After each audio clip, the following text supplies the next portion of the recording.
నా విషయమై అభ్యంతరపడనివాడు ధన్యుడు. లూకాసు వార్త 7వ అధ్యాయం 23వ వచనం.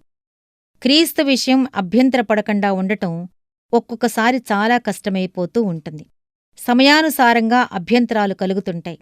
నేను జైలులో పడతాననుకోండి, లేక ఇరుకులో చిక్కుకుంటాననుకోండి, ఎన్నెన్నో అవకాశాల కోసం ఎదురుచూసే నేను వ్యాధితో మంచం పట్టాననుకోండి, అపనిందల పాలవుతాననుకోండి, అభ్యంతరపడకుండా నిగ్రహించుకోవటమెలా?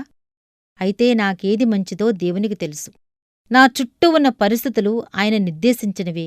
నా విశ్వాసాన్ని పెంపొందించటానికి, తనతో సన్నిహిత సంబంధం ఏర్పరచుకోవటానికి, నా శక్తిని సంపూర్ణ చెయ్యటానికి ఆయన వాటిని సంకల్పించాడు. చీకటి కొట్టులో నా ఆత్మ మాత్రం మొగ్గ తొడుగుతూ ఉంటుంది. అభ్యంతరాలు మానసికమైనవి కావచ్చు.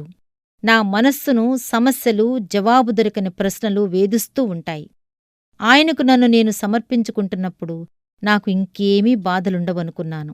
అయితే మాటిమాటికీ కారుమబ్బులు కమ్ముకుంటున్నాయి. కాబట్టి కష్టాలు కొనసాగుతూ ఉన్నట్టయితే ఇంకా ఇంకా ఖచ్చితంగా ఆయనలో నేను నమ్మకం ఉంచవలసిన అవసరం ఉంటుందన్నమాట. నేను చేసే ఇలాంటి ప్రయత్నాల వల్ల మిగిలిన బాధితులకు నేను మార్గదర్శిగా ఉండాలన్నమాట. అభ్యంతరాలు ఆధ్యాత్మికమైనవి కావచ్చు. ఆయన మందలో చేరిన నాకు శోధన చలిగాళ్ళు తగలవని ఆశించాను.